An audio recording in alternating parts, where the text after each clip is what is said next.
So this exit is a little unique to the MD-80 series of aircraft and DC-9 series. This is a tail cone exit. It's also a similar exit is found in the Boeing 727. Again, both of these airplanes have an aft air stairs that can be retracted and used for operations out of airports where there may not be a jetway or air stairs to roll up to the aircraft, so they can be pretty self-sufficient. Interestingly, 121 has a rule, 121.310K prevents this aft door from ever being able to be opened in flight. The reason is because of a story about a man who called himself Dan Cooper. The media eventually somehow called him DB Cooper. What happened with the story of Dan Cooper is quite interesting. It was 1971, and he bought a ticket on Northwest Orient, is what it was called at the time, between Seattle and Portland, I believe. This is a drawing of him that the FBI released after the incident. But he basically hijacked the airplane quietly in flight. He passed a note to the flight attendant. There was 36 passengers only on board. The flight attendant didn't look at the note right away. She just thought it was someone giving her his phone number, but he told her that she probably better look at the note because he had a bomb in a suitcase that he was carrying. So she did read the note, which did in fact say that he had a bomb, and she sat down next to him because that was what it directed her to do in the note he gave her, and opened the suitcase. He showed her that he did have what appeared to be some sticks of dynamite in that suitcase.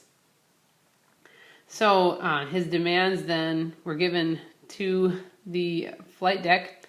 He wanted $200,000 in American currency, 4 parachutes, 2 primary and 2 reserve, and a fuel truck standing by in Seattle to refuel the airplane. So it was going from Portland to Seattle. The passengers weren't really told what was going on. They were just told that there was a mechanical delay. Well, the airplane circled for 2 hours as the FBI and the airline worked together to get the hijackers' demands. And by the way, that $200,000 in 1971 is equivalent to $1,170,000 in today's money. So after they landed, he had some specific demands, like making sure the cabin lights were low so that police snipers could not shoot him through the windows. After he let the passengers leave, he had the airplane refueled, and he requested that the crew fly southeast at the minimum airspeed possible without stalling the aircraft. So about 100 knots at maximum of 10,000 foot altitude with the landing gear down and the wing flaps lowered and the cabin unpressurized. So the cockpit crew agreed to this. The only thing they did not agree to is that he wanted the airplane to take off with the rear exit door open and the staircase extended. The airline said this was not safe, so they didn't agree to do that. But after takeoff, there was 1 flight attendant in the cabin with the hijacker, and then the 3 pilots in the flight deck.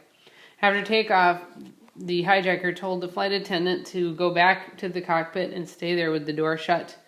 And a little bit after that, the flight crew saw a warning light come on saying that the aft air stair had been extended. And when they opened the cockpit door to see what was going on in the back of the airplane, the hijacker, who was calling himself Dan Cooper, was gone with the briefcase full of money. And he's never been found. A few of the bills have been found since they had been marked bills, but it's kind of an interesting story because he was never found, and this resulted in regulations prohibiting and a switch installed in the Boeing 727, a switch that pilots ended up calling the DB Cooper switch, that prevented that aft air stair from being open in flight. So a little bit of history on an interesting exit and an interesting piece of aviation folklore.